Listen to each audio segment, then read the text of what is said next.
Bonjour à tous, donc on va se retrouver pour faire une vidéo d'avant-match avant la rencontre de demain pour les 16e de finale de Coupe de France au Vélodrome contre Rennes. On va analyser la compo probable, qui n'est pas officielle je répète, qui sortira ce soir, donc ça peut être autrement quelque chose d'autre. Et on va faire l'actualité de l'Olympique de Marseille et de son mercato, l'actualité du football tout court, et en fin de vidéo, la déclaration de Roland Courbis suite encore à la vente de l'OM. Première chose, l'historique des confrontations entre Rennes et l'OM toutes compétitions confondues, donc en championnat, en Coupe de France ou en Europa League. J'ai pas la compétition sur les scores que je vais vous dire, je sais pas si c'est championnat ou coupe, mais en tout cas, en 2020, l'OM s'est incliné à Rennes 2-1. En 2021, l'OM s'est imposé 1-0 au Vélodrome, très probablement. De même, ça c'était sans doute en coupe, et là de même, la même année, une victoire 2-0 contre Rennes, également au Vélodrome, je pense. En 2022, une défaite 2-0 à Rennes, et un nul à domicile contre Rennes, cette année, un but partout.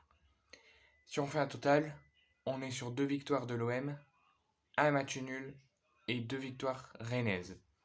Donc, pour vous dire, il ne faut pas prendre ce match à la légère parce que ça va être très difficile contre les Rennais de Bruno Genesio, malgré leur perte récemment sur blessure ou sur suspension. Deuxième chose, il y a quelques heures, Jean-Pierre Papin a fait une déclaration.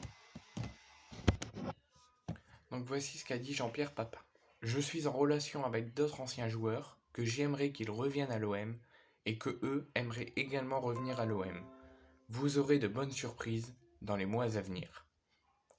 Donc, la bombe de cette semaine, c'est que Jean-Pierre Papin et l'OM préparent une grosse bombe pour nous, supporters de l'Olympique de Marseille. Nouvelle info mercato, cette fois-ci pas pour l'OM, mais dans le football tout court. Memphis Depay, joueur du FC Barcelone. Il y a quelques semaines, il était très fortement sur les tablettes de l'Olympique de Marseille et d'autres clubs. Et il se pourrait que dans les prochaines heures, il s'envole du côté de l'Atlético Madrid pour 3 millions d'euros pour y passer sa visite médicale et s'engager avec l'Atlético Madrid. Et je pense personnellement, malgré tout ce qu'il a pu nous faire avec Lyon, tout ce qu'il a pu faire de mal avec Lyon, ça reste un excellent joueur et ça aurait pu faire du bien à l'attaque offensive de l'OM. Mais si jamais la visite médicale se loupe et qu'il est obligé de retourner à Barcelone, je dirais oui pour cette recrue à l'OM. Sinon, tant pis.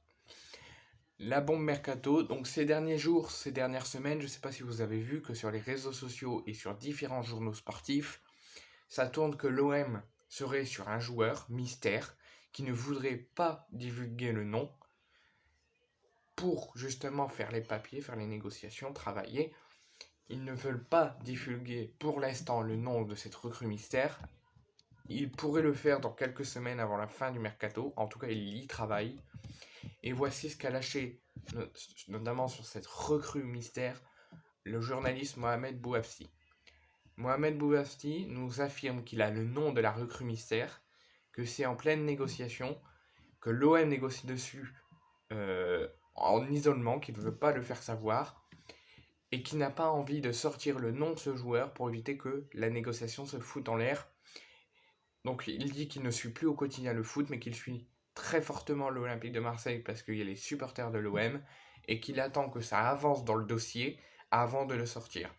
Et si l'OM le sort avant ou qu'un autre journal sportif le sort avant, tant pis.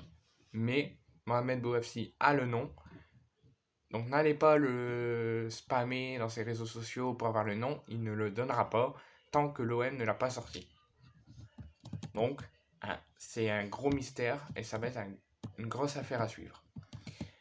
Roland Courbis, journaliste sportif à RMC, nous a sorti encore sur quelque chose, une bombe sur la vente OM.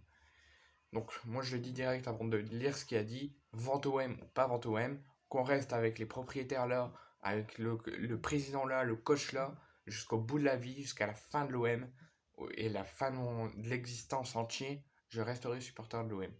Qu'on change, qu'on est sous pavillon américain, sous pavillon saoudien, sous pavillon indien, je reste toujours supporter de l'OM.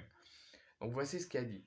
Non seulement je pense que les Saoudiens peuvent racheter l'OM très rapidement Mais en plus, si on se met à chercher quel pourrait être l'entraîneur idéal pour conduire ce projet, si on se demande quelle serait la meilleure personne pour diriger l'OM, est-ce que ça pourrait être quelqu'un qui connaît la ville, qui connaît ce club, qui c'est une personne compétente ou que c'est une personne qui a des origines marseillaises?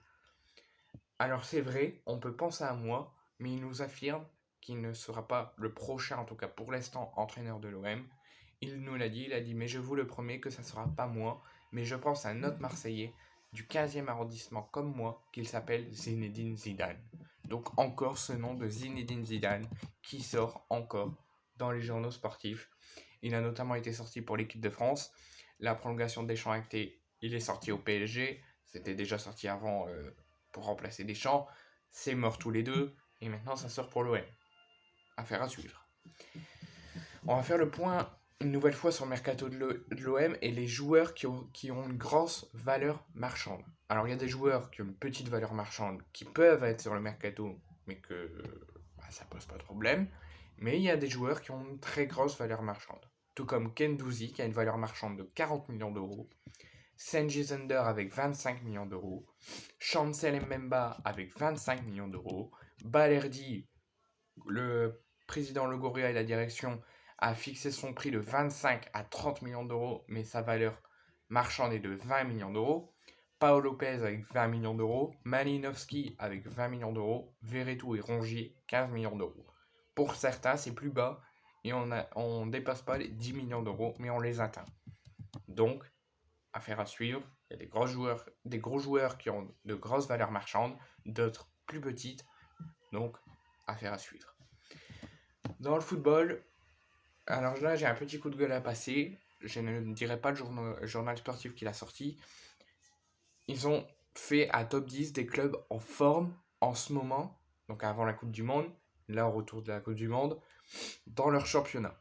Donc on a en premier le Bayern Munich, en deuxième l'Olympique de Marseille, en troisième Arsenal, en quatrième le FC Barcelone, en cinquième Leipzig, en sixième Manchester United, en septième la Juventus, en huitième Wolfsburg, en neuvième Newcastle, et là vous allez rire, dernier et dixième le RC Lens. Pourquoi le RC Lens est dixième de ce top 10 des clubs en forme en ce moment dans leur championnat? Moi, si j'aurais fait ce top 10, j'aurais mis premier l'OM, pas parce que je suis supporter de l'OM, c'est juste que l'OM est plus en forme que tous les autres clubs, ils doivent être premiers. Lens deuxième, à égalité avec l'OM, le Bayern troisième, Arsenal quatrième, le Barça cinquième, sixième Leipzig, septième Manchester United, huitième Newcastle, neuvième la Juve et dixième Manchester United.